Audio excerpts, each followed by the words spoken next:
C'est la même chose au niveau de l'armée, où j'ai dit, bon, moi je ne commande plus de véhicules blindés. C'est terminé.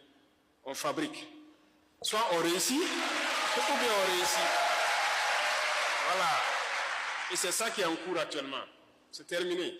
Ce qu'on a commandé, qui est venu, c'est ça. Ce qui est en route, c'est ça. Mais c'est terminé, on ne commande plus. On va fabriquer sur place. Il ne faut pas avoir peur d'échouer. On peut faire, ça ne va pas marcher, on va modifier, on va faire, mais on va réussir. C'est ça aussi. Donc, il faut qu'on ait confiance en nous. Toutes les unités industrielles qu'on paye dehors, là, vous êtes en mesure de le faire. Vous partez souvent payer des unités industrielles, vous vous rendez compte que c'est juste un tapis avec un moteur électrique qui fait rouler quelque chose, monter des petites cubes.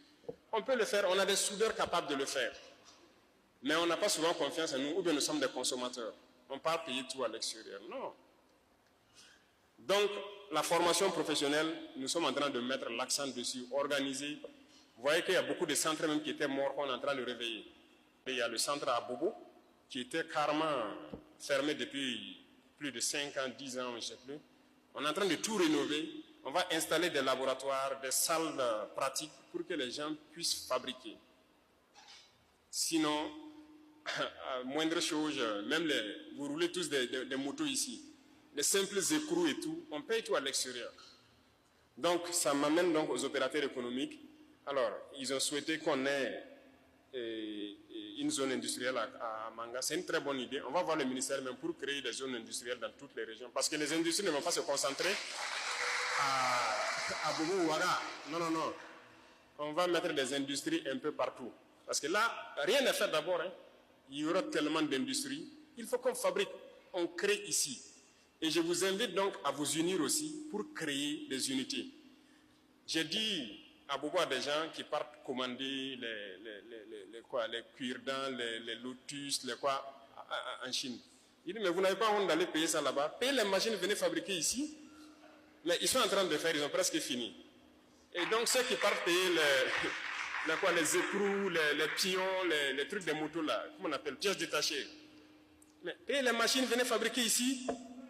On en a, non? Il y a des techniciens qui sont en train d'être formés actuellement dans certains lycées techniques à manipuler ce genre de machines-là. Et donc, on doit pouvoir créer beaucoup de choses sur place. On ne peut pas continuer à aller payer à l'extérieur. Même le ministre de l'Agriculture, il n'est pas là. Je l'ai dit l'année passée, on a passé le marché d'un certain nombre d'articles le matériel agricole qu'on a remis. Mais j'ai dit 2026, quand on va remettre la quasi-totalité là, ça doit être fabriqué au Burkina.